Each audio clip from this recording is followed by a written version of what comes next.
Olá, gente, muito bom dia. Hoje nós estamos fazendo o segundo programa do ano.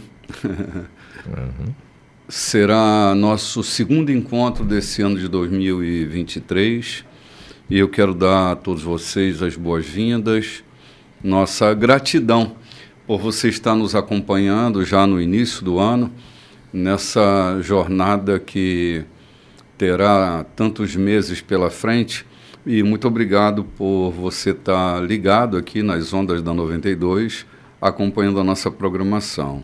Mais uma vez, um feliz ano novo e que nossa jornada seja leve, serena, tranquila, cheia de fé, de esperança e de confiança em Jesus, aquele que tem nos animado a vida, fortalecido a nossa caminhada e está conosco todos os dias até a consumação dos séculos. Hoje eu estou acompanhado aqui à minha direita pela minha querida amiga, minha irmã do coração, Loide Nogueira. Seja bem-vinda, Loide. Bom dia, meu bispo. Bom dia, pastor João, Diogo. Bom dia. Bom dia a você que está aí com a sua mesa preparada. Aquele café, você estava esperando por este momento. Então, ele chegou. Ele chegou para te abençoar, para fazer com que sua casa seja um lugar de paz, um lugar de bênção. E nós estamos aqui com você. Seja abençoado. Amém. E aqui à minha esquerda, meu querido amigo João Silveira, meu pastor amado. Bom dia, meu querido bispo. Bom dia, companheiros de programa. E bom dia aos nossos amigos que nos ouvem lá do outro lado. Esperamos continuar com vocês por todo o ano de 2023, por no mínimo 50 domingos ainda à frente, né? É que nós esperamos. E que haja êxito, que haja grandiosidade naquilo que você ouve e naquilo que falamos daqui da rádio. Pois temos dito ao longo do ano que passou que nós não falamos aqui o que pensamos e o que queremos. Nós estamos aqui à disposição do Espírito Santo para transmitir, falar conforme os arautos divinos, aquilo que Deus quer que nós transmitamos a vocês. Muito bem, João. Hoje é o 8º dia do ano e ser um oráculo tem sido para nós um privilégio muito grande. Está cheio da palavra, está cheio da graça de Deus. Tem sido para nós uma preciosidade. E me sinto exatamente assim nesse 8º dia do ano. Alguém pronto para enriquecer a muitos. Enriquecer de todas as maneiras que nós pudermos. Essa é a nossa condição. Nem sempre estamos ricos, mas enriquecendo a muitos. E hoje nós estamos diante de um texto que, para mim, um dos mais importantes para que a gente discirna as motivações do nosso coração. Jesus, pela segunda vez, nos últimos dias, ele está falando sobre a sua ida a Jerusalém. Nós estamos aí perto do 28º capítulo de Mateus, e nesse capítulo 20, Jesus, pela segunda vez, vai anunciar a sua ida a Jerusalém e o que vai acontecer lá. Nem sei se os discípulos estão muito atentos a tudo que Jesus está dizendo. Obedecendo a sentença, a gente normalmente sabe o que está dizendo, mas a gente nunca tem muita segurança sobre aquilo que estão ouvindo daquilo que nós estamos dizendo. E essa é uma questão para mim aqui. Eu não tenho muita clareza que os discípulos estão escutando tudo o que Jesus está dizendo. Quem sabe só parte, não é? E eles estão ouvindo conforme a capacidade de suportar aquilo que Jesus está dizendo. E já vamos entrar no versículo 17 desse capítulo 20, para a gente pensar um pouco e olhar para dentro do nosso coração e ver esse terreno motivacional, que é o terreno do nosso coração, o terreno dos nossos motivos e das nossas motivações, para que a gente vá se tornando gente melhor na caminhada, né? e ao terminar o ano de 2023, a gente possa ter contabilizado todos os dias, os de enfrentamento, os de olhar bem fundo até o dedão do pé e perceber que a gente precisa estar melhorando um bocado de coisa aí na caminhada, né? Lloyd, o capítulo 20, versículo 17, é o nosso foco, né? A partir do versículo 17, né? Isso, é o nosso Vamos fazer essa foco. leitura, querida? Vamos lá, vamos lá. Pegue a sua Bíblia, o seu material de anotação, você aí em casa, e vamos mergulhar. De volta à estrada, eles foram para Jerusalém. Jesus chamou os 12 à parte e disse: ouça-me com atenção. Estamos a caminho de Jerusalém. Quando chegarmos lá, o Filho do Homem será entregue aos líderes religiosos. Eles irão condená-lo à morte e o entregarão aos romanos, que irão zombar dele, torturá-lo e crucificá-lo. Mas depois de 3 dias, ele se levantará vivo. Foi nesse momento que a mãe dos irmãos Zebedeu se aproximou, acompanhada dos 2 filhos, e ajoelhou-se perante Jesus com um pedido. O que você deseja? Jesus perguntou. Ela disse: prometa que meus 2 filhos tenham os lugares de maior honra em teu reino, um à tua direita e o outro à tua esquerda. Jesus respondeu: você não faz ideia do que está pedindo. Dirigindo-se a Tiago e João, perguntou: vocês são capazes de beber do cálice que estou a beber?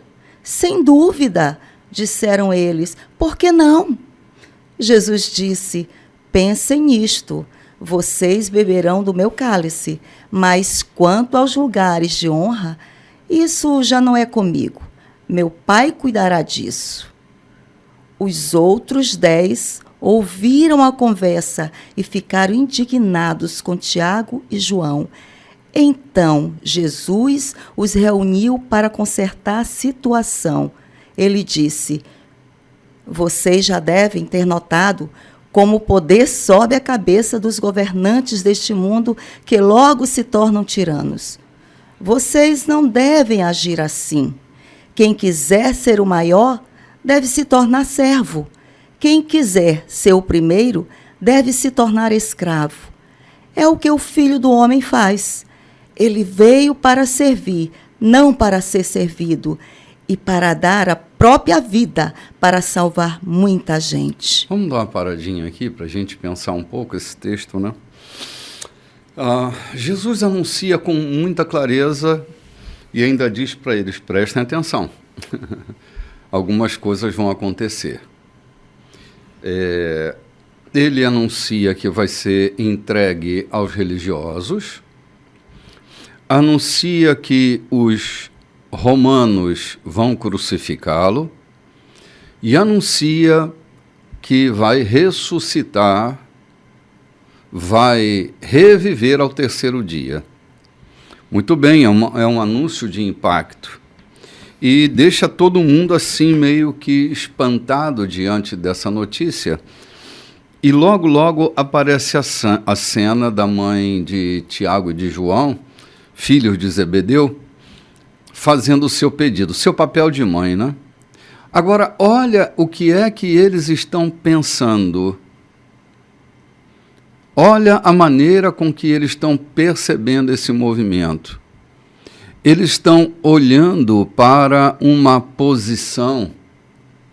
Não é que todo o interesse deles estivesse ali, mas havia um interesse, João, de uma posição. Havia um interesse político, de prioridade, de prestígio, e a mulher de Zebedeu está ali para defender o quião dos seus filhos.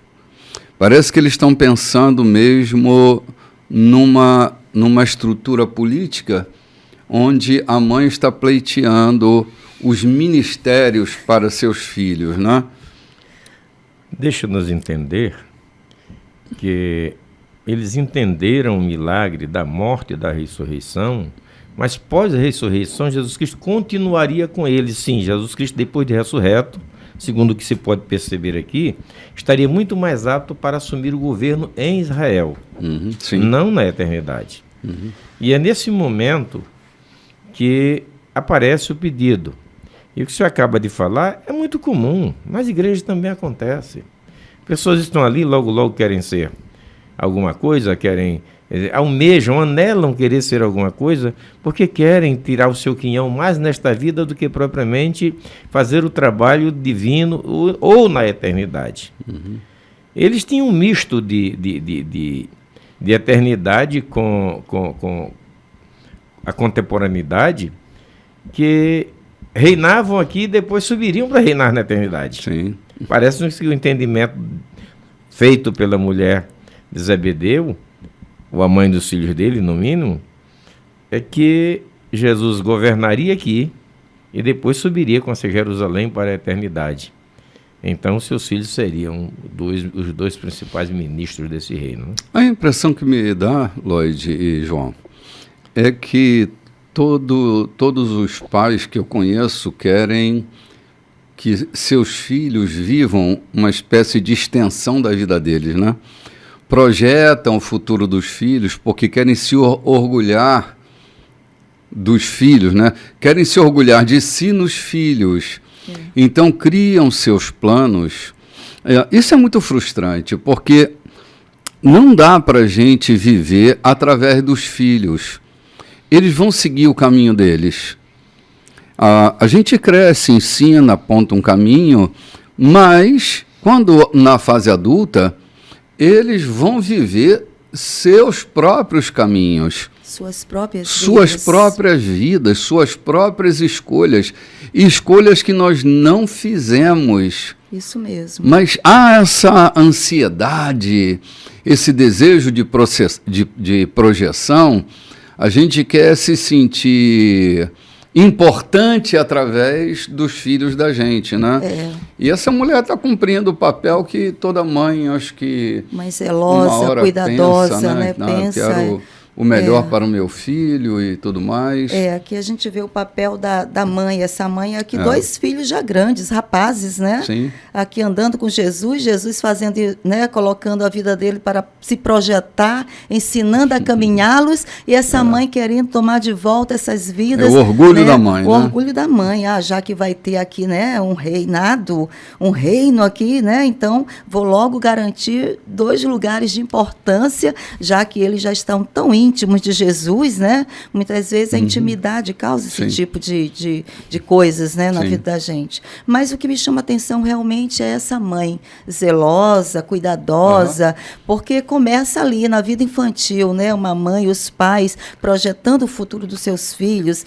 O meu filho vai estudar em colégio X, vai fazer isso, depois vai fazer o cursinho, ou medicina, quer dizer, vai encaminhando a vida do filho, e muitas vezes tem filhos frustrados, formados em profissões que não eram aquelas das suas escolhas, né? Não foi aquilo que projetaram para as suas vidas. Eu conheço muitas pessoas frustradas, eu conheço gerentes de bancos frustrados, que dizem, se eu pudesse, eu faria totalmente diferente. Sim, médicos, né? frustrados, advogados frustrados, famílias inteiras de pastores frustrados. Famílias inteiras de advogados, porque não poderiam passar para outra escolha, porque tinha que levar o legado da família dentro daquela profissão. Então, esta mãe aqui está cuidando. Vou garantir aqui, né, o legado, o futuro dos meus filhos. E Jesus diz para ela, você não tem ideia.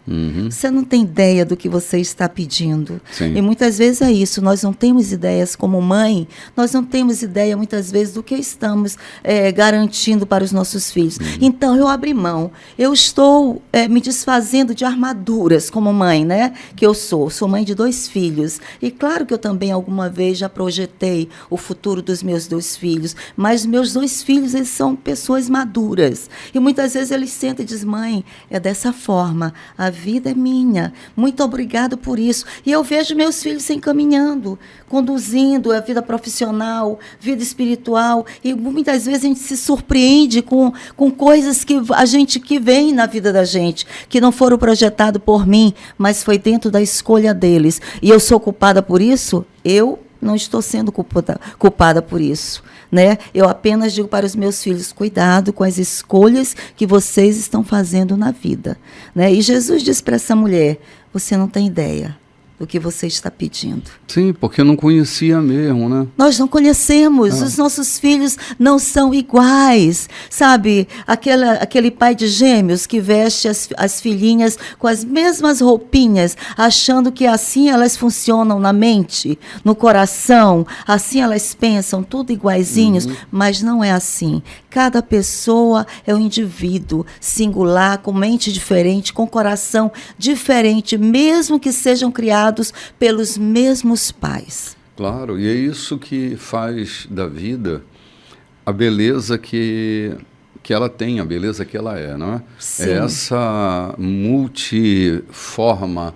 de se manifestar ao mundo. Quando se educa, você só tem uma segurança, é que você está fazendo o seu melhor.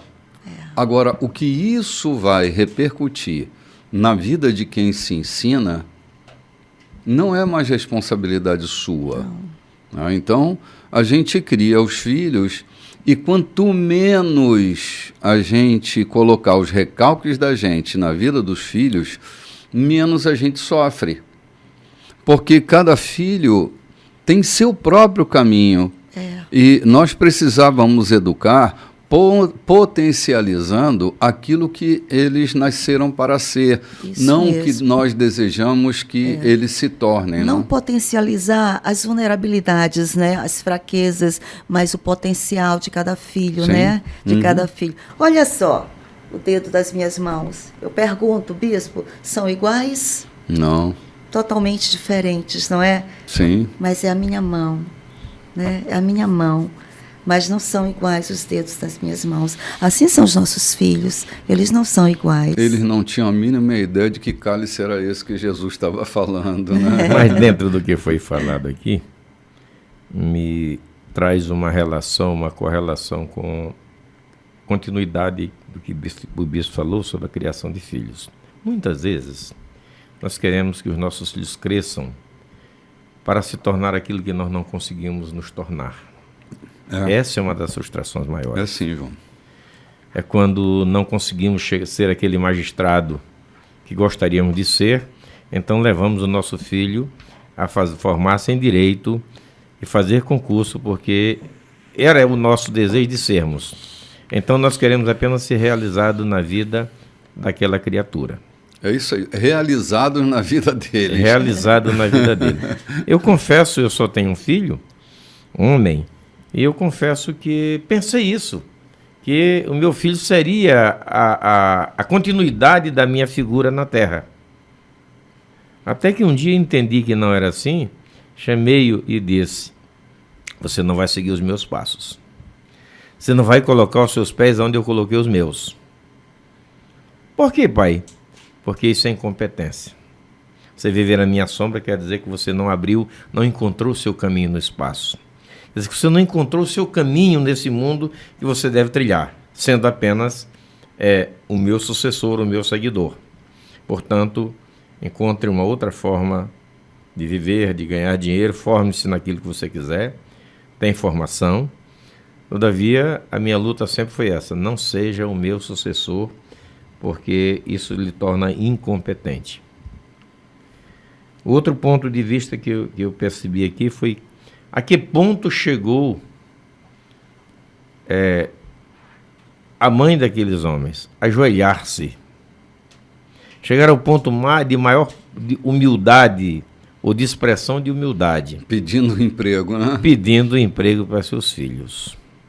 Não quero dizer que elas fez o ridículo, mas o que eu quero estar falando, quantos agora no novo governo que o Brasil assumiu, mandaram cartas, fizeram pedidos, orações, bateram macumba, fizeram qualquer coisa, contanto que seu filho encontrasse um espaço lá junto ao governo. Então, isso é natural, é entendível. Não deve ser, é praticável o tempo todo, porque foi decepcionante para essa mulher quando Jesus disse, isso é um assunto para o meu pai. Porque ele estava falando de eternidade enquanto eles estavam falando de vida terrena. Sim. Isso é um assunto para o meu pai. O que ele designar, assim será. Agora eu entendo que vocês vão passar pela crise que eu vou passar, pela morte. E passaram, né? Sim. João, você estava falando desse pleito aí, que bateram macumba. Uns bateram macumba, outros fizeram oração, cada um com sua fé, né? Usando seus recursos. É como a torcida de 2 times de futebol. Faz-se de tudo. Se ora aos santos, se ora a Deus, se ora aos espíritos, se faz de tudo. São 2 times, 2 torcidas. E cada um vai pedir a Deus que caia para o seu lado, né? Se um fica do meu lado, não sabendo nós que Deus não tem um lado, né? O meu e o seu. Ele tem a sua vontade, o seu desejo e faz o que ele quer. Mas a mulher de Zebedeu é essa figura emblemática que representa boa parte das mães que nós conhecemos. Sim. Nada me espanta muito hoje. Às vezes fico meio perplexo, mas não me espanta. Mas o que me chama mais atenção nessa história que a gente acabou de ler, do versículo 17 até o 28, é o que é que os outros 10 discípulos estão pensando e como eles estão sentindo essa participação da mãe de Tiago e de João. Eles estão ali ouvindo, porque aquilo foi na presença de todos. Essa senhora não faz isso secretamente. Ela faz diante de todo mundo. Ela não tem medo de se expor por causa do desejo de ver seus filhos prosperando no novo governo, né?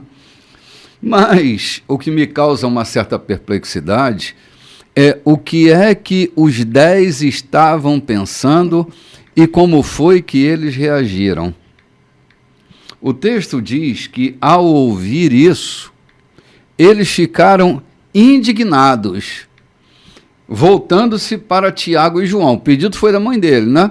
Mas eles se voltam para Tiago e para João como se a mãe deles quisesse roubar deles a posição que ela pleiteou para os 2. E eles ficaram aborrecidos. Mas quem não fica? Não, estava ameaçado, né, João? Estava ameaçado. E mãe é mãe. Mãe é mãe, se expôs, a mãe deles não estava ali, eles estavam com uma certa desvantagem. Dá para doer o cotovelo, E eles estão indignados com Tiago e com João. Eles não iam se meter com aquela senhora. Estão roubando a vaguinha deles? Estão roubando minha vaguinha aqui. E isso é interessante porque isso revela, às vezes, o segredo mais íntimo do nosso coração, que nós não temos coragem de dizer, nossos interesses mais escondidos, e agora, diante dessa ameaça, eles revelam exatamente o que está no coração deles. Eles não queriam só estar com Jesus. Eles queriam o ministério da economia, eles queriam o Ministério da Justiça, e todos eles estavam de olho naquela posição, revelando... Queriam subir a rampa. Queriam subir a rampa e sair na foto tirada, né? Gente, ao olhar para o nosso coração, para aquilo que sai dos nossos lábios, precisamos ver onde é que está o nosso tesouro. Porque pode ser que nós estejamos ali por uma motivação que nós estamos condenando no outro. E, na verdade, eles estão tentando punir Tiago e João, mas era uma tentativa de punir-se, porque esse sentimento, entre aspas, de egoísmo, era o sentimento dos 10. Eles estão condenando nos 2 aquilo que eles estavam reprovando neles, não é? Então, esse ataque a Tiago e a João é um ataque a si mesmos. Eles podiam estar pensando, deviam ser mais despretensiosos, né? Tem uma historinha que eu acho bem interessante, que é a historinha de 2 caras que estão ali Dois amigos vão almoçar e tem 2 pedaços de bife na bandeja, né? E um constrangido diz assim, você pode se servir primeiro. Aí o cara diz, não, sirva-se você. Não, sirva-se primeiro. Aí eles, tudo bem. Aí ele pega o pedaço maior, bota no prato dele e o menor fica. E o cara diz, rapaz, mas tu pegou logo o maior? Perdeu a oportunidade. Ele diz, ué, se você tivesse aqui, tu não ia pegar o menor? Então eu peguei logo o maior. Não, ele estava de olho no pedaço melhor e a gentileza dele não era bem uma gentileza, era uma artimanha para pegar o pedaço maior. Né? E não ser taxado de glutão, né? Exatamente isso. É o que está acontecendo aqui com os discípulos de Jesus. Gente, vamos tomar um cafezinho? E a gente volta já já. Muito bem, gente, voltando aqui. Não é engraçada a história que eu contei no bloco anterior? Se o outro ia pegar o pedaço menor, ele pegou o pedaço maior, fez o papel dele, e o outro ficou chateado, porque de verdade lá no fundo ele queria o pedaço maior, né? Mas não queria ser taxado de glutão. Então, muitas vezes a gente acha assim, a gente está morrendo de vontade de fazer. Quando o outro faz, a gente critica, né? Porque a gente se critica no outro e quer punir o outro de alguma forma, né? Mas Jesus dá uma lição fantástica. Ele fala sobre o princípio da autoridade no reino de Deus. A autoridade no reino de Deus não é para mandar, é para servir. Acho que poucas vezes a gente está tão infiltrado por essa cultura romana, não é? Que é a cultura hierárquica de poder. Quem está acima manda em todo mundo, manda quem pode, obedece quem tem juízo, que a gente não percebe que Jesus está implantando a cultura do reino. Eles estão habituados com a cultura romana, a cultura da hierarquia, por isso ela quer um à direita, outro à esquerda, e todo mundo brigando por essa vaga. E Jesus vai explicar que no reino de Deus a coisa não funciona desse jeito. Que ele mesmo, sendo o Senhor de todo mundo, veio para servir, dar a sua vida pelos outros. Ele está, na verdade, ressignificando aquilo que eles pensavam e sentiam. A igreja não é um poder hierárquico. Isso é um grande equívoco quando a gente está lidando com a cultura do reino. É um grande equívoco achar que ser uma autoridade, ser um apóstolo, ser um pastor, ser um evangelista, é lugar de poder, de controle. Não é, é poder para servir, João. Nós estamos na igreja para servir.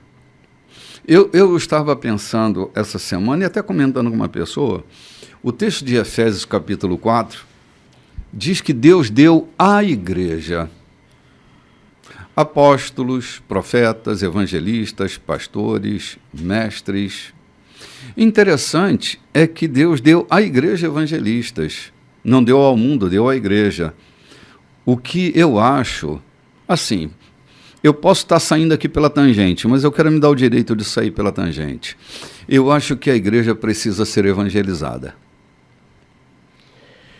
É que entendemos, continuando nessa tangente, é que não sou incutido na mente que evangelizar é sair papagaiando Bíblia por aí, falando de uma religião, falando da Bíblia, sem todavia fazer conhecido o Evangelho. Sim.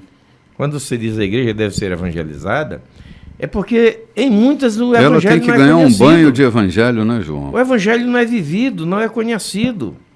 É apenas uma tabuleta ali escrita na parede.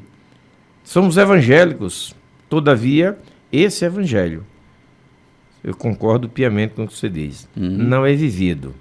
E para sermos considerados evangélicos, precisamos exatamente não só vestir a camisa, mas ter por dentro o poder do Evangelho em nossas vidas. Sim. João, esse final de ano, eu andei pensando muito, né? A gente lê o que Jesus disse, lê o que Jesus disse, lê o tempo todo, está sempre lendo o que Jesus disse, mas assim, a prática daquilo que Jesus disse, às vezes está tão distante daquilo que ele falou, É nesse sentido que eu estou te dizendo que a igreja precisa ser lavada pelo Evangelho. A igreja precisa ser banhada. Se há uma igreja que vai ser apresentada ao Cordeiro sem mancha, sem mácula, sem ruga e sem defeito, o texto diz que essa igreja seria lavada pela palavra. Lavada pela palavra para ser apresentada ao noivo como uma igreja sem mácula, sem ruga e sem defeito. É a palavra que nos lava, nos limpa, é a palavra que reestrutura esse caminho tão distante do Evangelho de Jesus. Os discípulos estavam ali ouvindo Jesus o tempo inteiro e ainda estão lutando por uma posição. Eles não entenderam que ter autoridade no reino de Deus é para servir. Não é uma autoridade mandatária, é uma autoridade serviçal. Os pastores não são os que mandam na igreja, são os que servem a igreja. Os líderes da igreja são marcados pelo serviço. Um marido que exerce autoridade sobre sua casa, essa autoridade, João, é para servir a casa. Não é para mandar, não é para subjugar as pessoas, não é para colocá-las por escabelho dos seus pés. Pelo contrário, a autoridade no reino de Deus é para tornar o outro grande, é para potencializar cada um deles. O texto de Efésios que eu citei, capítulo 4, diz que esses ministérios de apóstolo, profeta, evangelista, pastor e mestre têm uma função: que o corpo cresça e desenvolva para o seu próprio serviço. Oh, que bênção, né? Ok? Então, assim, não é para servir os caprichos de uma liderança. É para que cada pessoa que está sob a autoridade dessa liderança possa se tornar gente melhor, gente mais madura e não gente mais infantilizada. Os nossos caprichos são responsabilidades nossas.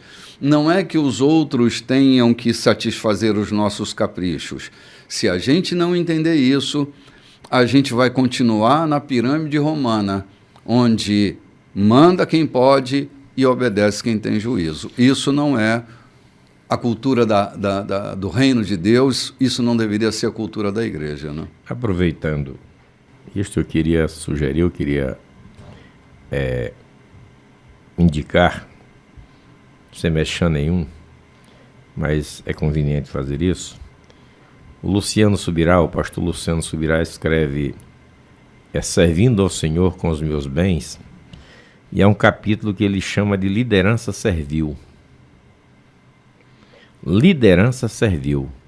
E foi lindo a leitura daquele texto e como eu me posicionei. Servir ou liderar servindo? Liderar servindo. Mas adiante você lê também um livro que tornou-se um best-seller, apesar de ser um pequeno opúsculo. Não lembro o autor, O Monge e o Executivo. Sim. Ele sugere muito que liderar realmente passa pelo servir. É lindo ver toda aquela história, como liderar passa pelo servir. Servir sem liderar é tirania. Sim. Ou, perdão, liderar sem servir é tirania. Liderar sem servir é tirania. Quando Paulo fala na carta aos Romanos, no capítulo 12, a partir do versículo 6, ele fala de dons também. E ele fala de dons que devem ser, esses foram dados aos homens, né? Mas exercido com leveza, sem tirania alguma. Exercido com perfeição, sem exploração de ninguém, no servir a partir dos dons que foram dados por Deus. Sim. Ou seja, Deus me deu um dom. Então o dom é meu, eu saí profetizando, dando profetada na cabeça de quem quer que seja. Não interessa se vai morrer ou não. Deus me deu o dom de repartir, então vou repartir do jeito que eu quiser, mais para mim, menos para os outros. Até isso entra essa questão de ser menor na hora de exercer o dom. Sim. João, eu ouvi alguns anos atrás uma fala do Dr. Miles que se encaixa bem no que Jesus está dizendo aqui. Ele dizia assim, que liderança não tem a ver com quantos te seguem, mas a quantos você serve.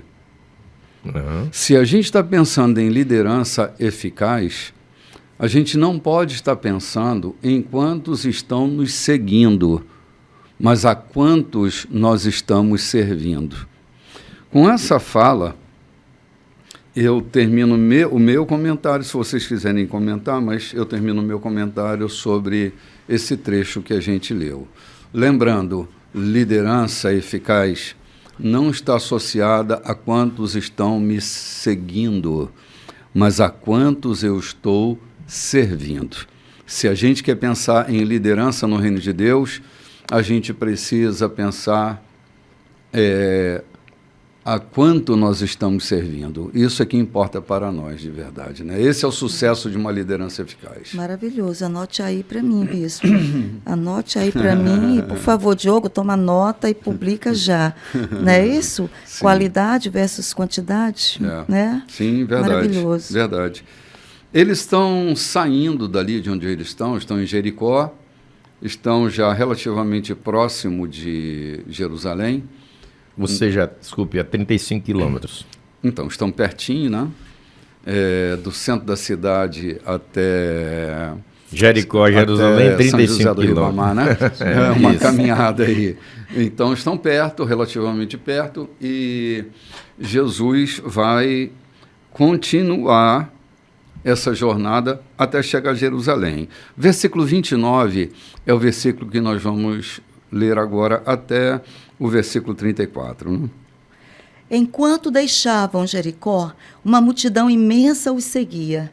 De repente, passaram por 2 cegos que estavam assentados à beira do caminho. Quando souberam que Jesus passava por ali, gritaram: Senhor, tem misericórdia de nós! Misericórdia, filho de Davi!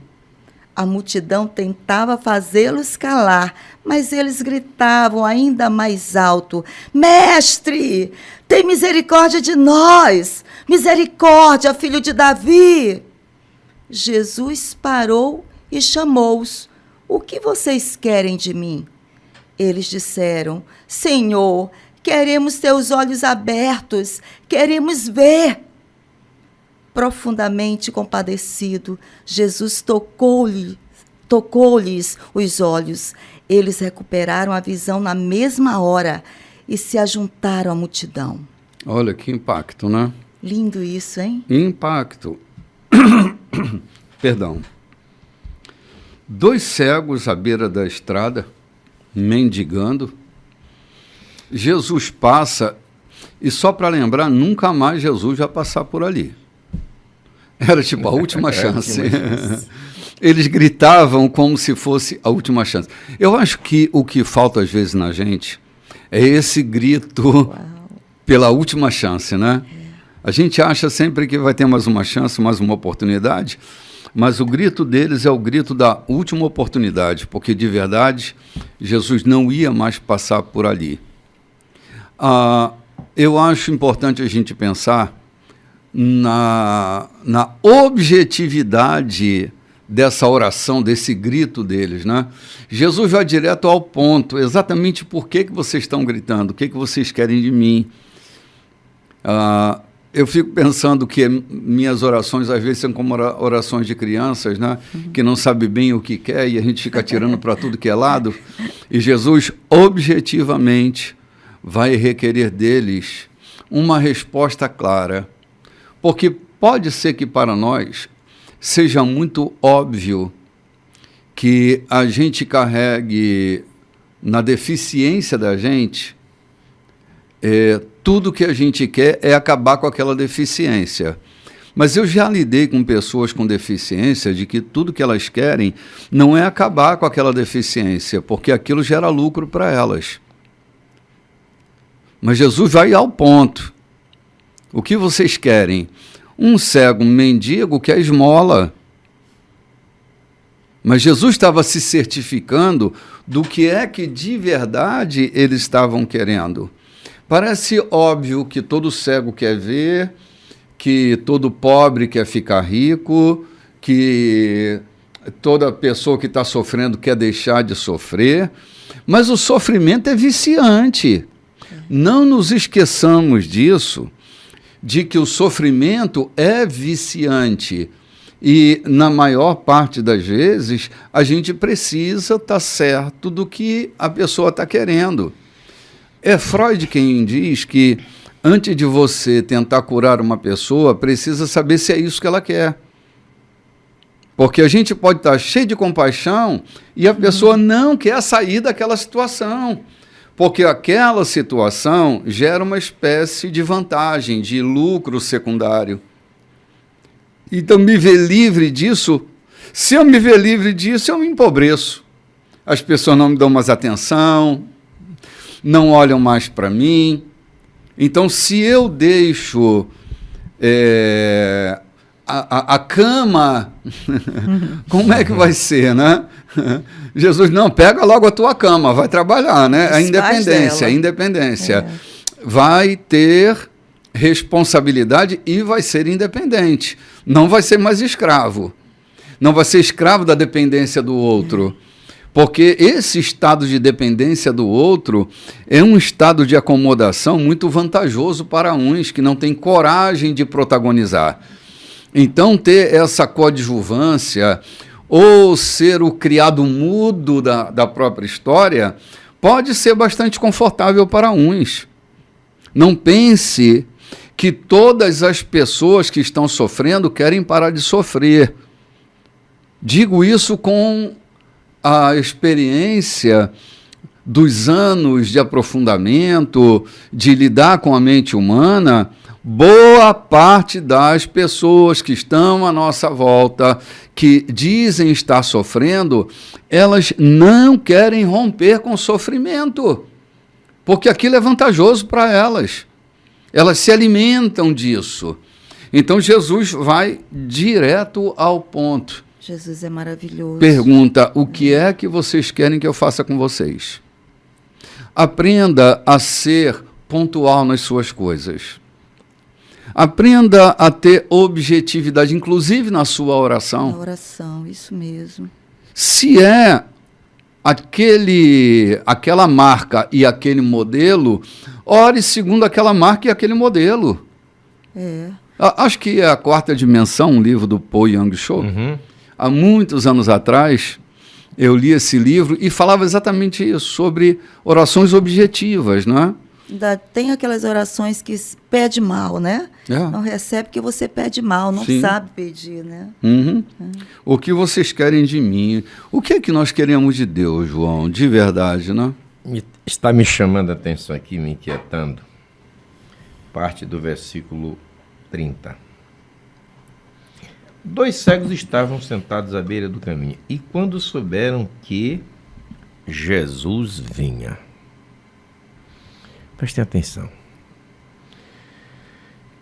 Temos um Jesus que serve a nossa religião, a nossa igreja, as nossas necessidades, a nossa oração, mas será que temos valorizado? Temos valorizado, na verdade, o Jesus que nós recebemos informação sobre ele? Esses homens estavam lá, eram cegos, pediam esmolas. Já tinham mais de 18 anos. Estavam ali e tiveram uma informação, é Jesus.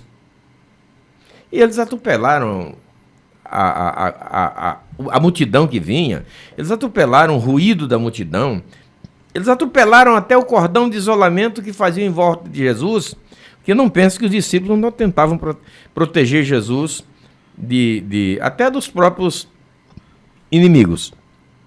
Então, eles souberam que Jesus passava. Jesus era o nome que eles anelavam. Então, saíram rompendo com tudo e correram na direção dele. Jesus! E olhe lá que eles sabiam quem era Jesus. Só queriam vê-lo. O que eles chamaram? Filho de Davi. Muito diferente daquele outro episódio que nós comentamos em capítulos anteriores. Eles conheciam a respeito de Jesus e quando ouviram que Jesus passava, não perderam tempo, como você acaba de falar.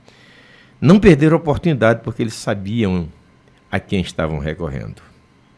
Muitas vezes, nós fazemos as nossas orações e saímos a recorrer aos nossos próprios métodos, porque nós não conhecemos aquele a quem nós recorremos. Sim, verdade, João. O que também me chama a atenção aqui, no grito desses 2 homens cegos, é que há uma multidão que tenta impedi-los, né? Uhum. Eu costumo dizer que quem sabe o que quer, sabe de onde veio e para onde vai, não para se justificar. Isso para mim tem me valido sobreviver no meio das críticas e das exigências dos outros. Quando a gente sabe de onde a gente veio e para onde a gente vai, não dá para ficar parando e se justificando. Há uma multidão que oprime a voz desses 2 homens. Pessoas que não dão a mínima importância para a necessidade que eles têm. Sabe, nós temos necessidades, Lloyd e João. Temos nossa condição. E na maior parte das vezes as pessoas não estão nem aí para o que a gente está sentindo e para o que a gente está pensando. Elas estão vivendo suas realidades e tentam colocar todo mundo dentro daquela mesma medida e condição. Há coisas que a gente não pode suportar, não tem como suportar naquele momento. Mas tem outras pessoas que suportam muito bem aquela condição. E aí eu fico usando a minha medida para colocar no outro a medida que não lhe cabe. Esses caras, eles não dão a mínima importância para aqueles 2 homens que eram abjetos sociais. Eles estão ali alijados, não são considerados. A dor deles não é considerada. A necessidade deles não está sendo respeitada. Todavia, como eles sabem, porque assim, há uma dialética interna que está todo mundo cantando outra canção, todo mundo usando outras notícias, mas dentro de nós há uma dialética na contramão de toda a expectativa das pessoas que nos olham. Penso que estes homens tinham uma dialética interna convincente. Essa é a tua hora, esse é o teu dia, esse é o teu momento. Nunca mais você vai ter essa oportunidade. Eles estão agarrando com unhas e dentes a única oportunidade que eles estavam tendo. E ninguém estava nem aí para isso. Os caras estão vivendo a sobrevivência deles. Eles estão vendo uma luz no fim do túnel e tentam apagar a voz e a presença deles. É cruel, mas, meu Pai do céu... Bispo, eles não estavam nem aí se eles estavam enfeiando a cidade naquele dia. Né? Exatamente. Estavam gritando, é minha ridículo, é ridículo. Não, eles estavam ali, é o meu momento. É igual aquele momento da mulher do fluxo de sangue, que ela teve que enfrentar aquela multidão e tocar. Só que ela fez de maneira silenciosa. Estes aqui não. Eles gritaram. Foram escandalosos, né? Escandalosa. A primeira vez ele chamou Jesus, né? Filho de Davi, depois ele chama até de mestre. Ele quer mais conexão, ele quer mais, né? Ele realmente quer que Jesus olhe para eles. Porque eu chamo Pastor João, depois eu chamo querido. Talvez chamando de Pastor João não me olhe, mas talvez se eu chame querido, talvez ele se volte para mim e pergunte: Lloyd, o que você quer? E ali estava aqueles homens sendo atendidos por Jesus, quando Jesus chamou: mestre, o que você quer? o que você deseja exatamente. E é isso, no nosso quarto de oração, nós temos que realmente ser mais objetivos, dizer qual é a cor, o que eu quero, para quando, se for possível, né? Para quando. Eu me lembro que quando eu estava com a minha garganta afetava, que quase já não falava, já contei essa experiência, e eu passava a mão e dizia, Senhor, só tu podes. Tu podes, né? Aquilo que os médicos dizem, já está comprometido, vamos fazer dessa forma. E um dia Jesus disse, eu posso, filha. Né? Porque a minha oração foi o quê? Mais precisa, mais objetiva. Sim. E ali o Senhor atendeu. Né? E ali eu gritei diante do Senhor no meu quarto. Sim, né? Exatamente. A multidão tentava fazê-los calar. Eu queria tratar disso. Vamos lá. Você fala de um assunto de que não está nem aí para a dor do outro. Aconteceu recente, digamos há 12 dias, 10 dias. Pessoas que encheram os seus carros, a mala dos seus carros de presente de Natal, para se desencarregar a sua consciência sem, no mínimo, pensar na necessidade daqueles que estavam recebendo. Apenas queriam tirar o encargo de consciência. O nosso tempo está indo. Sim. A gente pode voltar, João, logo depois do café? Isso. A gente pode voltar falando sobre isso, né? Vamos ali, gente, tomar um cafezinho? Vamos lá, Diogo, e voltamos já já.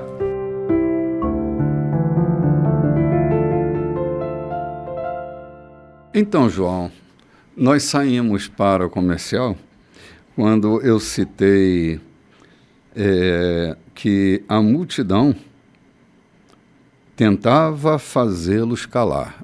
E você entrou com um comentário? Vamos retomar aí. A multidão tentava. O senhor já tinha tocado no assunto, eu quero apenas pegar a deixa do que o senhor estava falando, de que a gente passa o ano inteiro sem sentir a necessidade do outro.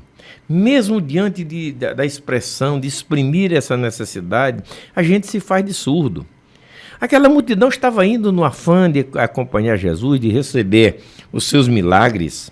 Cada um com seus interesses. Né? Cada um com seus interesses, menos no interesse do outro. E eu fico me perguntando, que evangelho é esse que estamos vivendo quando a necessidade do outro não nos interessa? Eu falava do presente de Natal.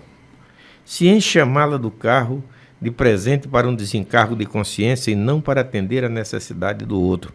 A gente sequer quer saber de que ele está precisando de fato.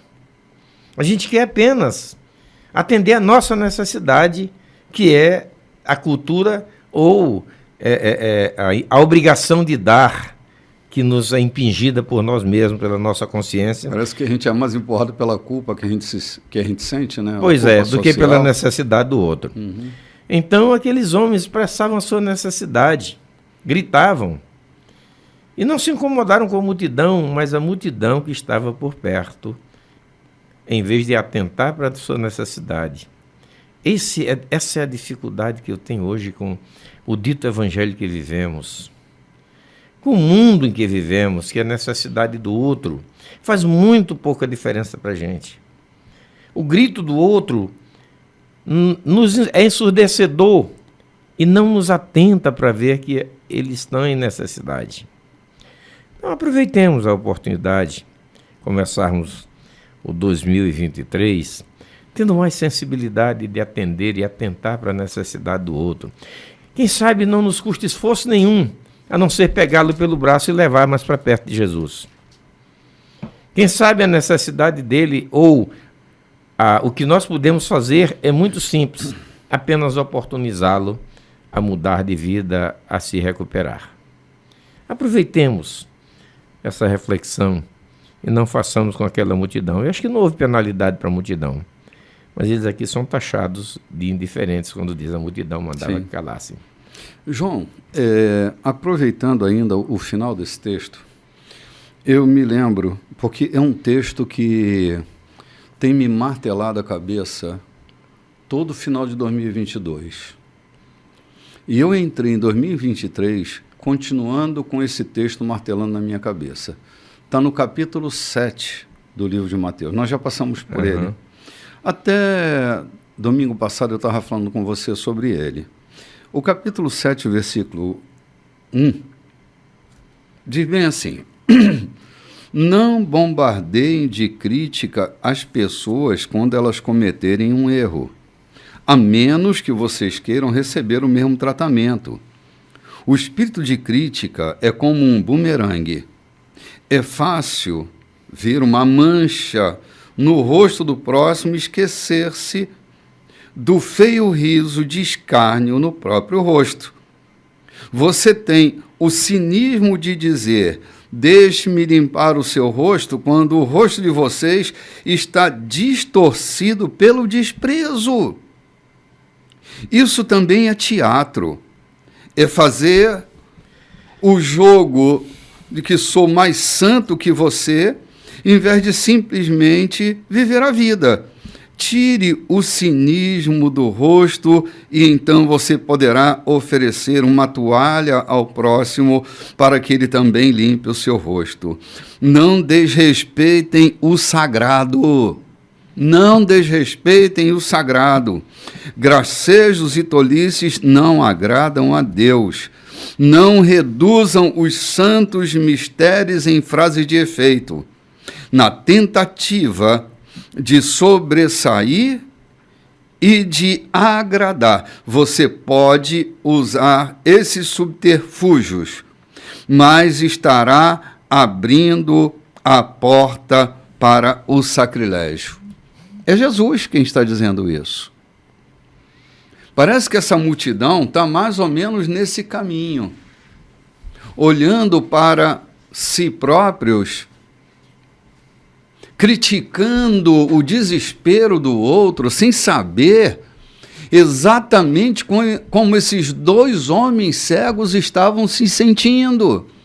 Parece que a necessidade de cada um era maior do que a necessidade do outro. A gente é dado mesmo a isso. Há muito tempo atrás, eu morava numa casa e há 2 casas depois estava numa reforma do telhado da casa. Então, aquilo que se dizia lá de cima, eu acabava ouvindo aqui embaixo, no meu quintal. E 2 crentes estavam em cima do telhado, trocando as telhas, fazendo lá o arranjo deles, e eu ouvi eles discutindo, e alguém diz assim: rapaz, eu estou passando por uma prova daquelas desesperadora. E o outro disse assim: mas não é maior do que a minha. A minha prova é grande demais. A tua prova é nada diante da minha. A minha prova, o meu problema que é muito maior do que o seu. Ah, se você soubesse qual é o meu problema. Eu digo: cara, os caras estão discutindo ali, um tentando subverter o desespero do outro, colocando sobre o outro a dor que estava ou não estava sentindo, mas abafando aquilo que por desabafo o outro estava contando. Ele não foi nada acolhedor. Quando o cara disse para ele: eu estou passando por um problema, ao invés dele acolher, ele tentou diminuir a dor que o outro estava sentindo para pôr a dor dele, que era maior do que a do outro. A gente está perdendo essa capacidade de ouvir mansamente o que o outro está dizendo. E isso é um problema grave na sociedade hoje. Não era só na época, mas é hoje também, não é? Não é acolher a vitimização, não é isso, né? Muitas vezes a gente acha que acolher o outro é acolher a vitimização, a dor. Não é acolher a dor, mas ser generoso, né? Esse olhar de generosidade para saber o que realmente você está passando. Eu posso realmente ajudar você? Você me permite essa ajuda? Estender esse braço acolhedor realmente. Sim. Porque muitas vezes a gente pensa que acolher o outro é dizer, bater no ombrinho, é acolher a dor, vitimização. Aquela pessoa, ela vai deitar novamente sobre a vitimização. Ela vai realmente gostar de ser a vítima da história. E ela vai contar não apenas aquela história de dor, mas outras histórias também. E a gente tem que tirar essa pessoa desse lugar de vítima, né? De Sim. vitimização. Né? E esses homens aqui, eles não são vítimas, eles não estão se olhando como vítima. Eles querem dizer, Jesus, eu estou aqui, e eu estou precisando de você, de ti. Eu quero deixar esse estado, Eu quero deixar esse estado, eu quero deixar, e eu sei que você tem a solução para me dar. Por isso eu estou indo até você. O vitimista, ele quer ficar naquele estado. Você tira ele daquele estado de vitimização, ele retorna, ele arranja um outro motivo, uma outra dor, porque ele não quer soltar. Foi por isso que Jesus mandou o do tanque de Betesda pegar logo o leito e rasgar dali, para que ele não voltasse para deitar ali de novo e se vitimizar. Mesmo estando bom, inventar que estava doente para poder comer à custa dos outros. Jesus leu, ó, pega logo da cama. Eram 38 anos de dependência dos outros, né, João? Mas não é. A mente já estava dependente, não era mais uma questão do corpo. Eu tenho até a impressão que aquela paraplegia era mais um estado psíquico do que, de fato, uma doença física, né? Ele estava ali há 38 anos agarrado naquele lugar. Lembra que Jesus não faz nenhuma oração? Só manda ele se levantar? Levanta, toma teu leito, vai-te embora. Ele quebra um paradigma, né? Um paradigma que estava na cabeça daqueles caras, né? Que loucura. Vamos seguindo aí. Nós vamos já para o capítulo 21 agora, né, Loide? A gente não chegou no final do que aconteceu com os homens, né? Jesus disse para eles, o que vocês querem? Ver. Então vejam. Então vejam. Então vejam. Vai lá e abre os olhos dos caras. O evangelho é isso, né? Abre os nossos olhos, né? Ó, quão cego eu andei e perdido vaguei, né? Esses homens aqui estavam com seus olhos totalmente doentes, não somente no físico, mas no espiritual.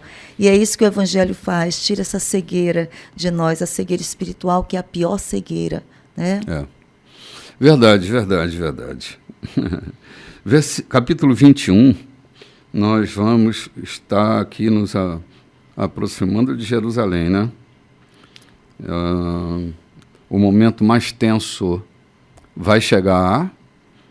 Estamos nos aproximando, é uma questão de horas para que aconteça, né? Poucos momentos, a Páscoa já está chegando, eles estão lá em Jerusalém.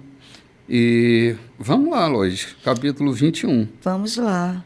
Quando se aproximaram de Jerusalém, à altura de Betfagé, próximo ao Monte das Oliveiras, Jesus enviou 2 discípulos com estas instruções: vão à aldeia que está adiante.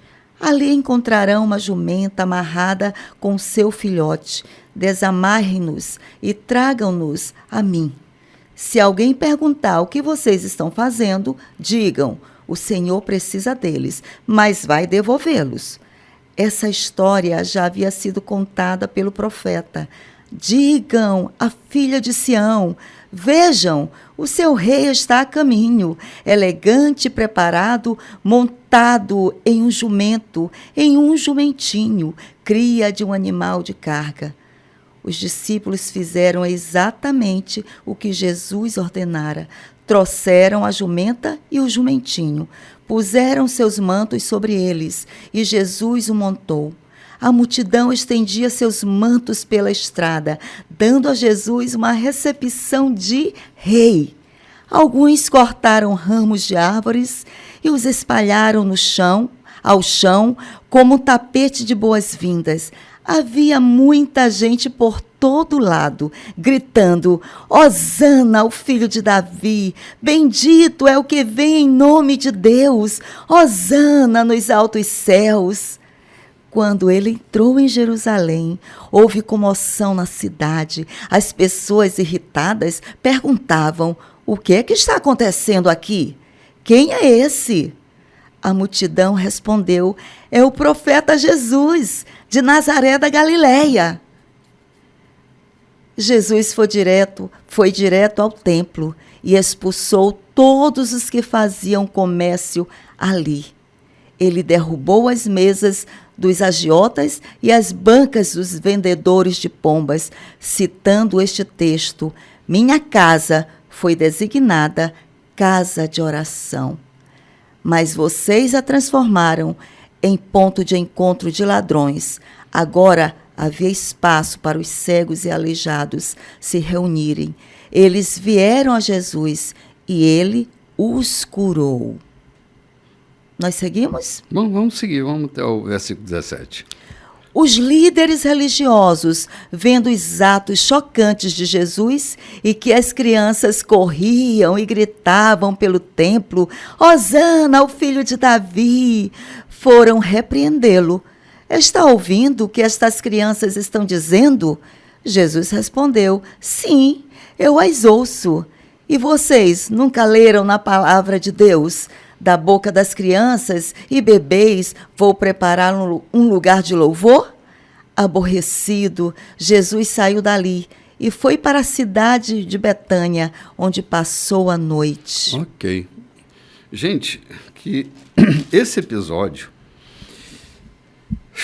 é um episódio que me remete a uma crítica de Jesus sobre aqueles cambistas, que o tradutor aqui dessa versão diz que eram os agiotas, porque era isso que eles faziam, ágil, né? Eles faziam ágil. Vinham pessoas do mundo todo com suas moedas respectivas e o que eles faziam era uma troca com ágil, né?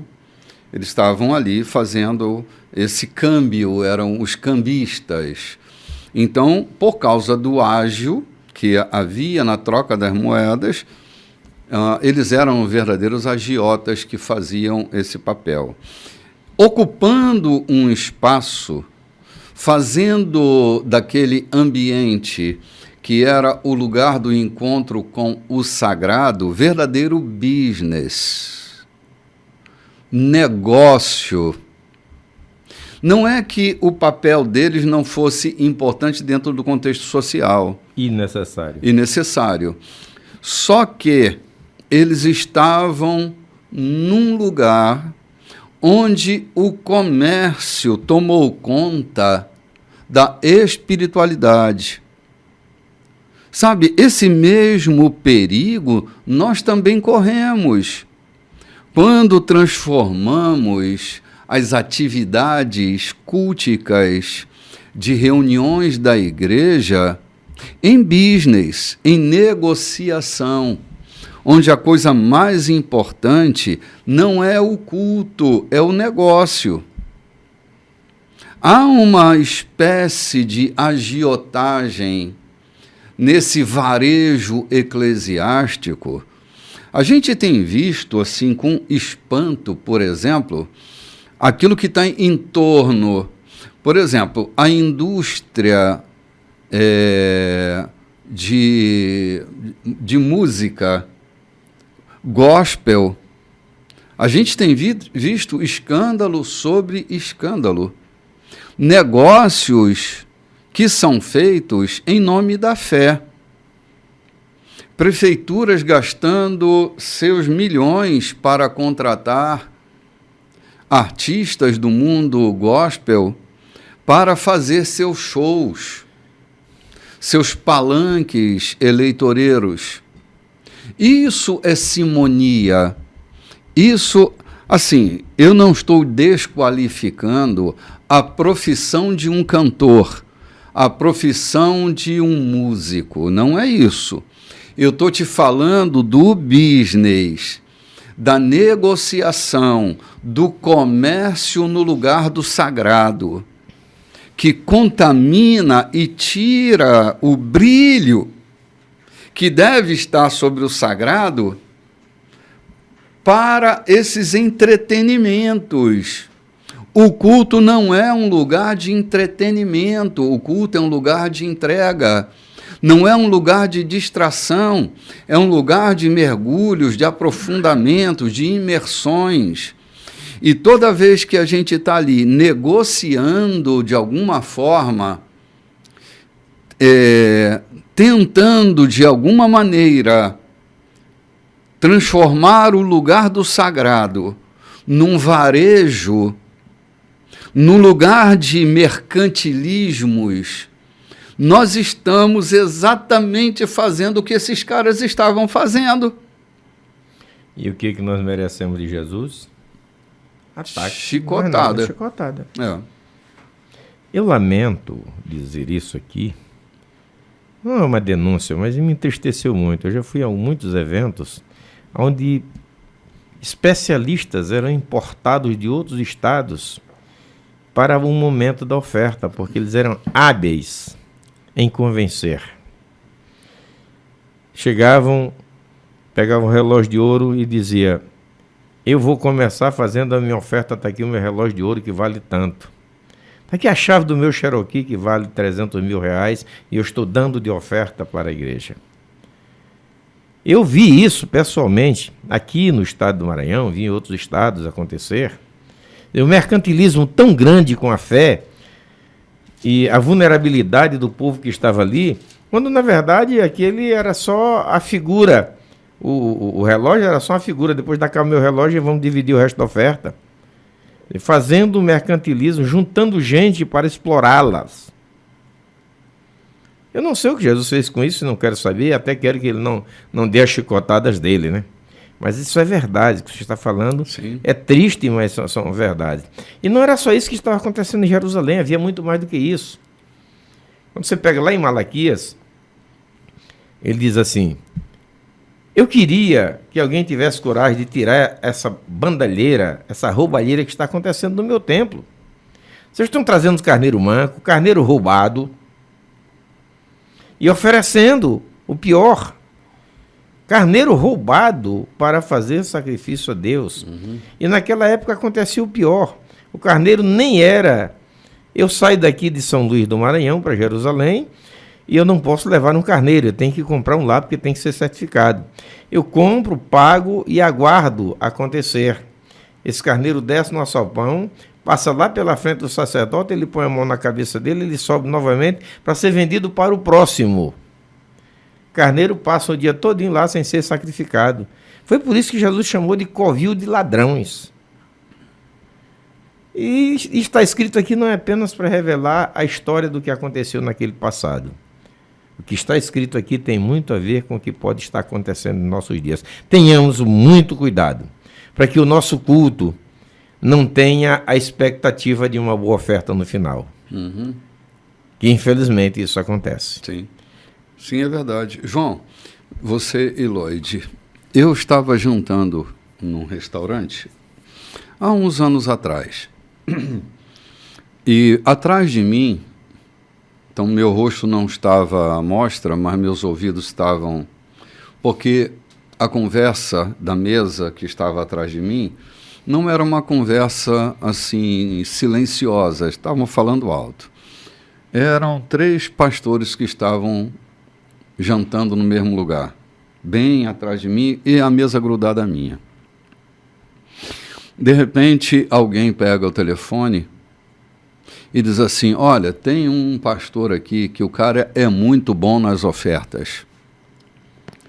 Eu vou mandar ele aí para São Paulo e você abre um espaço aí no teu culto que ele vai tirar uma oferta daquela. Ele é um príncipe do púlpito. Ele arranca mesmo oferta. E você recebe ele aí e no final racham a oferta, meio a meio. E manda minha comissão. Meu irmão, minha irmã, eu fiquei perplexo com o descaramento do business. Estavam achacando o povo, essa era a proposta, de um achacamento no meio do sagrado. A proposta era uma negociação. O cara não era notável na fé, notável na palavra, ele era notável nas ofertas. Então havia uma troca, um negócio, onde o produto final seria rachado. Eu fiquei, assim, abismado com a cara de pau. E eles não estavam segredando isso, não. Tanto que eu ouvi. Na mesa ao lado, eu ouvi a conversa deles. Graças a Deus, a pandemia veio matar esses cambistas, né? Porque hoje dificilmente você vê uma coisa dessa acontecendo. Mas, João, que tristeza, Lloyd, que tristeza. Ver que estão fazendo do sagrado um covil de salteadores. Ladrões corruptos. Ladrões corruptos. Né? O interesse não está no povo. O interesse está na rachadinha. Naquele produto final daquele culto, que é a oferta caprichada. Leva para casa guardado na cueca. Meu Deus, que coisa. Enquanto a gente vê Jesus aqui, até para pedir uma jumentinha emprestada, ele tem o cuidado de dizer, mas diga que eu irei devolver. Sim. Né?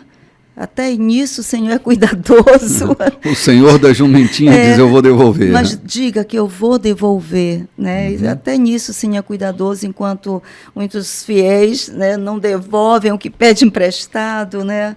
Não entrega o que prometeram entregar. Né? Lá em Números fala, o Senhor diz, a oferta eu vou pedir aquilo que vocês prometeram e também aquilo que vocês não prometeram, mas querem entregar. Né? E aqui o Senhor diz assim, olha, diga para eles que eu vou pedir emprestado, mas eu vou devolver.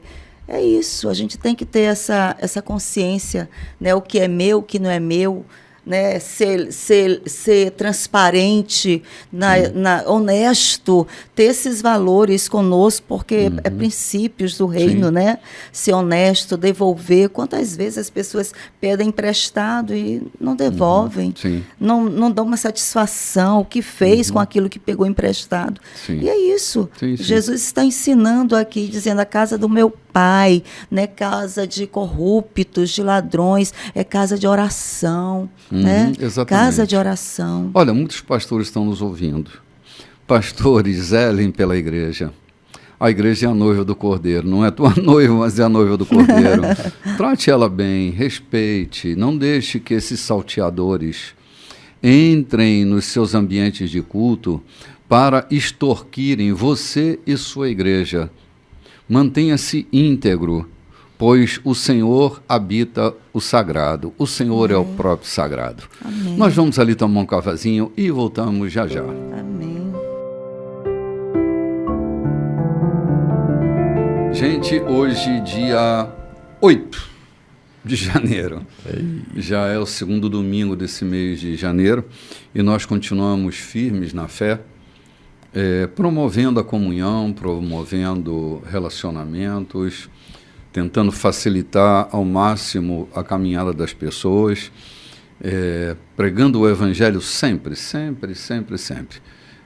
em constante oração, orando sem cessar, respeitando os momentos devocionais, mas eles fazem parte do conjunto de orar sem cessar, e é assim que nós estamos vivendo, orando sem cessar. Nem sempre as pessoas estão vendo as nossas posturas de oração, mas o nosso coração está ali fervoroso, orando o tempo inteiro. João, hoje, dia 8 de janeiro. A proximidade do próximo dia 15 de janeiro, o nosso café da manhã, o primeiro café da manhã de 2023. Dia 15 de janeiro. Eu espero que todos estejam aqui com a gente para a gente celebrar esse ano que chegou e com brado de vitória a gente declarar a nossa caminhada por ele de vitória em vitória, de glória em glória. Então, café da manhã. Venha, participe conosco, como sempre tem sido. Ao longo dos anos, o café da manhã tem sido uma graça, tem sido um momento gracioso, de congraçamento. Outro, né? Cada um diferente do outro. Isso, cada um diferente do outro, com pessoas diferentes. Então, nós estamos convidando vocês. A Igreja da Colheita, através dos seus pastores, dos seus organizadores, convida a todos para participarem desse café. Dia 15 de janeiro. 15 de janeiro, a partir das 8h30 da manhã, sem medo de passar fome, porque aqui vai ter um lanche muito gostoso, um café adorável. Sempre tem fartura, né, João? João? Um caldo maravilhoso que vem da Larissa, uma farofa que vem da Marlene, um bolo que vem da Socorro. Enfim, cada um trazendo... Os ovos mexidos que vem da Loira. Os ovos mexidos que vem da... Cada um vem trazendo a sua... aquilo que tomaria no seu café da manhã e põe na mesa. É uma semelhança do que estava acontecendo na igreja primitiva, né? Festa ágape. Traz todo mundo e reparte aqui juntos. Exatamente. E todo mundo come, né, João? Ninguém esconde o que é seu. Ninguém esconde. Não, aqui não é Corinto. Sim. Lloyd, a gente terminou a reflexão do bloco passado falando sobre o business que acontecia no meio do sagrado. o grande comércio, o varejo eclesiástico, né? O varejo religioso, na verdade, e como o sagrado estava sendo obscurecido pela intensidade das negociações. E agora a gente vai se mover, porque Jesus se indigna com aquele episódio e ele acaba indo para Betânia, né? Ele foi passar a noite lá em Betânia, na verdade, né? Ele saiu aborrecido, né, dali. Saiu aborrecido e foi para a cidade de Betânia, onde ele passou a noite. Tomar um café com os amigos, Lázaro, Maria, aí, né? Marta, Simão. Coisa boa. Tomar um cafezinho lá com eles. Sim, verdade. Agora nós vamos já para o versículo 18, né? Quando logo cedo de manhã as coisas vão acontecer, né? Cedo, na manhã seguinte, Jesus voltava para a cidade. Ele sentiu fome e ao avistar uma figueira à beira da estrada, aproximou-se dela para encontrar figos, mas nada encontrou além de folhas. Então disse: nunca mais haja figos nesta árvore. A figueira secou no mesmo instante, completamente. Os discípulos que presenciavam a cena esfregavam os olhos e diziam perplexos: será que vimos isso mesmo? Uma árvore cheia de folhas ficou completamente seca num minuto? Jesus foi direto: sim. E se vocês abraçarem a vida do reino e não duvidarem de Deus, conseguirão fazer não apenas coisas pequenas, como fez a figueira, mas também vencerão grandes obstáculos. Aquela montanha, por exemplo, basta ordenar: pule no mar, e ela obedecerá. Absolutamente tudo, do pedido menor ao maior, que vocês incluírem na oração, será atendido, se vocês de fato confiarem em Deus. Muito bem, vamos dar uma paradinha aqui, né? Eles estão perplexos diante daquele episódio da figueira ter secado, e parecia mais uma magia aos olhos deles, né? E Jesus logo vai acertar essa postura deles, falando sobre o caminho da fé. Não é que Jesus fosse que fizesse parte de um movimento anti-ecológico, né? Hoje a Marina ia dar uma trauletada em Jesus, né? Que secou a figueira. Vou criar uma igreja da figueira. A igreja da figueira. É que aquela figueira, na verdade, era tempo de figo. Era tempo de figo. E ela era uma figueira estéril. Estava ali atrapalhando, ou estava ali usando o terreno indevido, segundo alguns historiadores, né? Jesus quis dar uma lição dizendo: quem não vive para servir, não serve para viver. Então, por que ter uma figueira frondosa à beira da estrada, onde todos esperam dela figo no tempo oportuno e ela não dá? Segundo os historiadores, Jesus amaldiçoou, fez secar uma figueira estéril que não dava fruto. Eu não sei quantos ocupando lugar indevido, né? Ocupando lugar indevido. Eu nem quero passar isso para a vida de ninguém, mas lamentavelmente é um exemplo para muitas vidas que ocupam lugar indevido onde não frutificam. E não frutificam mesmo. Mas a maior lição que Jesus está deixando é o caminho da fé. Quando ele fala sobre o crescimento dos discípulos diante das dificuldades que se levantarem, ele usa essa história como uma metáfora para o exercício da fé. Eu ouvia desde menino uma fala de: a fé remove montanha. A fé remove montanha. Mas não era exatamente isso que Jesus estava dizendo. Na verdade, Jesus diz assim: direis ao monte, né? Direis ao monte. A fé, ela precisa ser verbalizada. Há uma fé que a gente interioriza, que a gente não impacta, e ele diz: a fé tem que impactar, então você tem que dizer à montanha. e a montanha vai se mover. A montanha necessariamente não é um acidente geográfico, pode ser também uma metáfora que Jesus está usando aqui, né? Desculpe aí, mas pode ser um acidente geográfico também. Diz alguém, e eu concordo, que essa é a fé persistencial. Ela está na sua frente, atrapalhando a caminhada. Você diz à montanha, você vai sair daí. Você compra um maquinário, você contrata trabalhadores e vai fazendo dessa montanha uma passagem, um dique para o meio do mar, se for necessário. Então está dizendo, a montanha está saindo dali pela minha fé. Agora uma fé persistencial e uma fé operante. Não é aquela fé que cruza os braços e manda a montanha sair, depois ela não sai. Eu sabia que tu não ia sair daí. Poxa, pegue o maquinário e vai trabalhar a montanha. Vai dizer a ela que ela vai sair dali. Não por uma questão de vingança, mas por uma necessidade de aterrar o vale, Sim. de tirar a lenha, Fazer um túnel. de fazer um túnel. É fé persistencial. A fé, aquela que te leva a fazer e não a cruzar os braços e esperar que seja feito. Sim.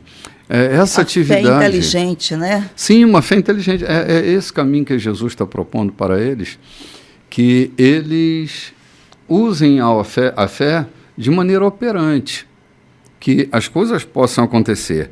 Na verdade, confiar em Deus é o segredo de todo o nosso caminho diante dos enfrentamentos. Toda vez que eu leio a palavra confiança, eu me lembro do sentido da palavra confiança. A palavra confiança nasce da palavra fiança. Fiar é o sentido da raiz dessa palavra.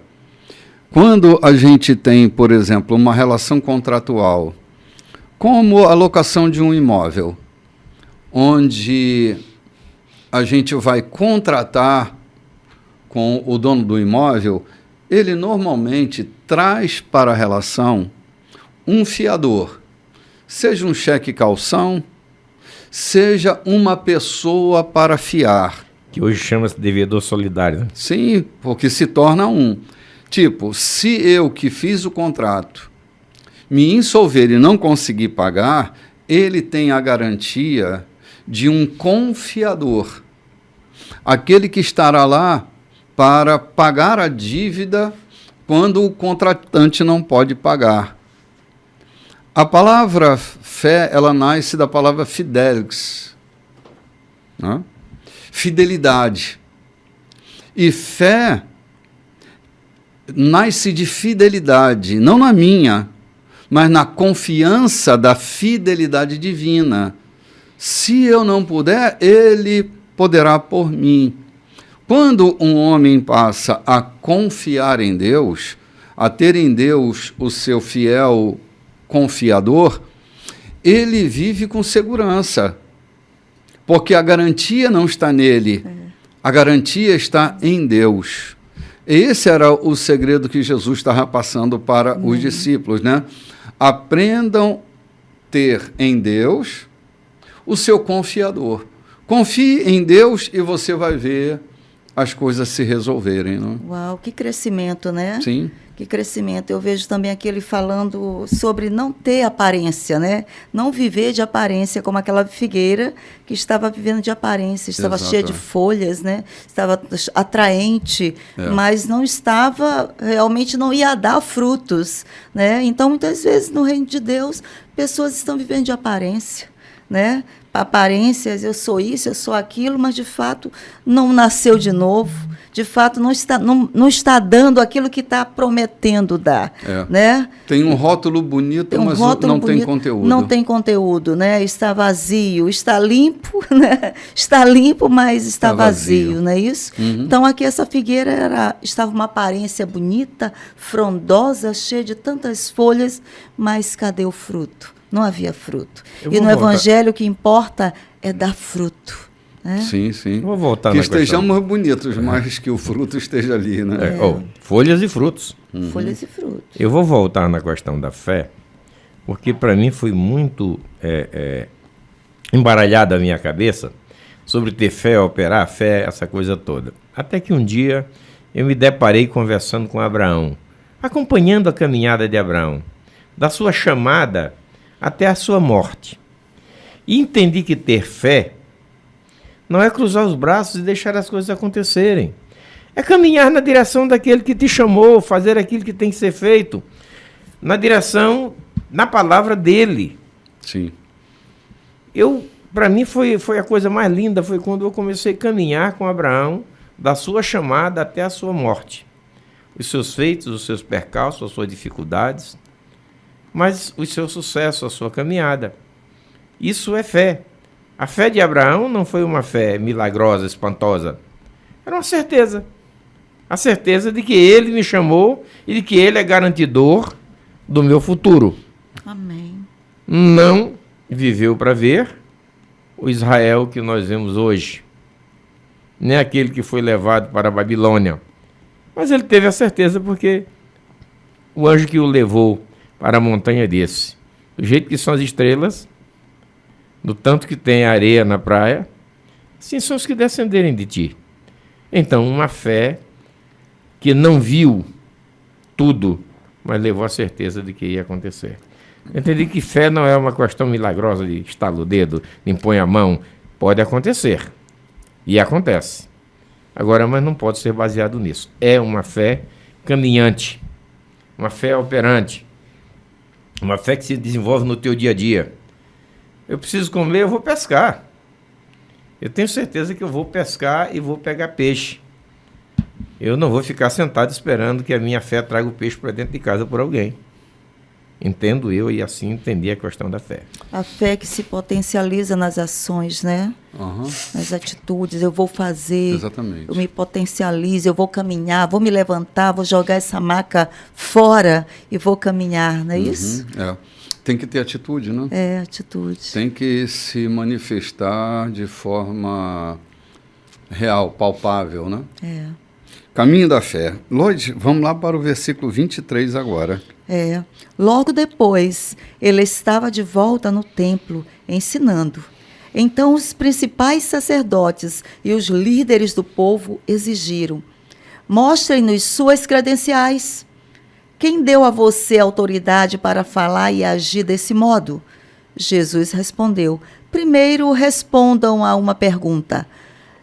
Se a responderem, também responderei a sua.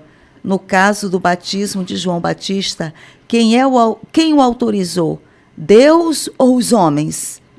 Eles ficaram numa situação difícil e sabiam disso. Confusos, cochichavam entre si. Se dissermos Deus, ele vai perguntar por que não acreditamos nele. Se dissermos os homens, estamos em apuros, porque o povo tinha João na conta de profeta. Decidiram, então, dar a vitória a Jesus dessa vez. Não sabemos, responderam. Jesus concluiu: então, também não vou responder a pergunta de vocês. Ok. Maravilhoso isso aqui. Jesus usa aquilo que se chama o método talmúdico, né? Responder com uma pergunta. Ele sabia da capciosidade dos religiosos na tentativa de desmoralizá-los, né? Pedindo uma credencial. Onde está o documento? Que dê a tua carteira de profeta. Quem foi que deu a você o direito de falar como você fala? E Jesus, entendendo a capciosidade daqueles homens, ele vai usar esse método para silenciá-los, porque nem era oportuno ele se manifestar naquele momento. E era exatamente isso. O povo, como tinha João em alta conta,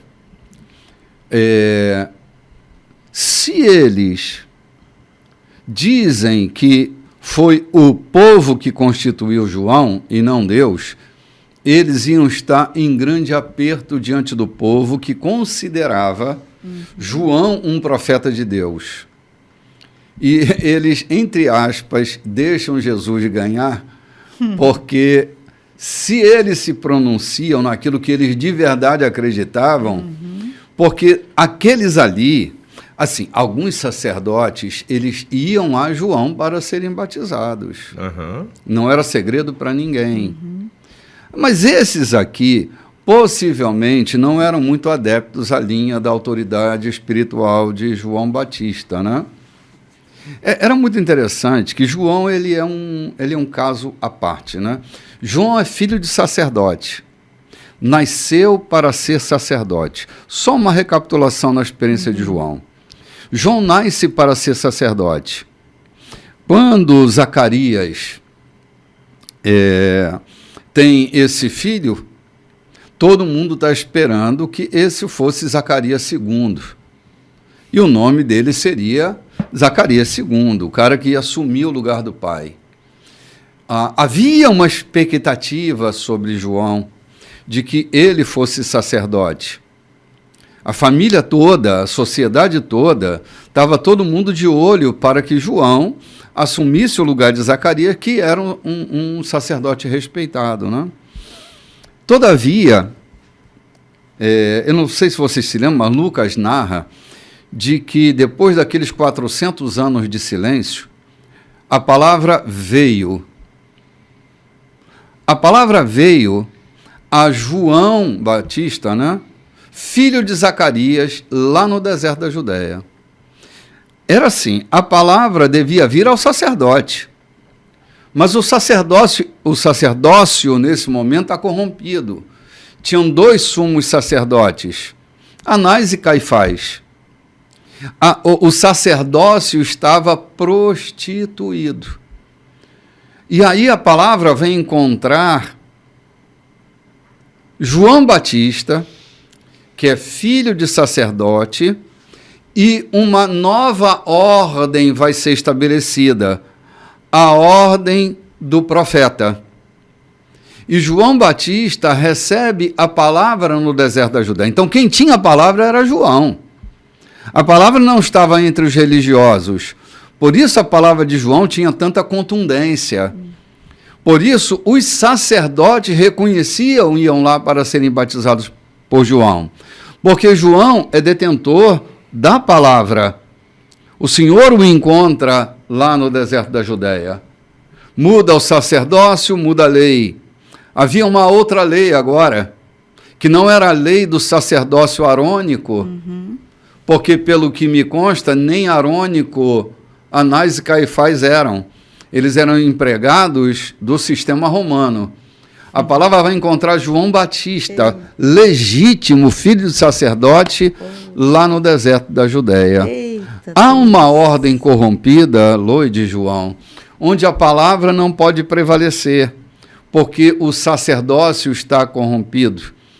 E às vezes está na contramão de um João Batista, está na mão de um controverso João Batista, que não bebe bebida alcoólica, que não corta o cabelo, que é um estranho nazireu, que veste uma roupa de pele de camelo, sua dieta é gafanhoto e mel silvestre, uma verdadeira contramão, que não está em Jerusalém, que não está no Areópago de Roma, ele está lá no deserto da Judéia, onde a palavra vai encontrá-lo. Não importa onde você estiver, se você estiver legitimamente no lugar em que está, a palavra vai se manifestar a partir de você. Que bênção! João estava ali vendo tudo, ou Jesus estava ali vendo tudo isso.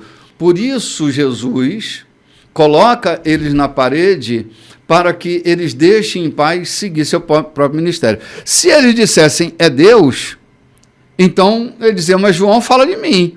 João está abrindo o meu caminho. Então por que vocês não creem em mim, já que João é um profeta autorizado por Deus, a credencial dele é divina. E eles ficam em cima do muro. Eles nem dizem que João é profeta de Deus, nem dizem que ele foi enviado pelo povo. Fica no meio do caminho, né? Uma situação difícil. Claro, porque a religião está numa situação difícil. É que Jesus tinha a palavra de sabedoria, de conhecimento, né? E nos transmitiu ela. O que ele disse? Não fiquem preocupados quando vocês forem acossados por alguém por aí, porque no abrir da vossa boca sairá. Não é quando você tiver que fazer um sermão, mas quando for acossado da forma que ele foi lá no templo, imediatamente ele trazia a solução. Deus sempre tem a nós a resposta cabível no momento exato para não sermos envergonhados. Deus não quer a nossa vergonha e nem o nosso desprezo. Ele sempre tem em nós. E foi um legado de Jesus Cristo, né? A resposta certa para darmos àqueles que nos tentam calar a boca. É um caminho muito, muito precioso, João. O caminho que Jesus sempre vai estabelecer.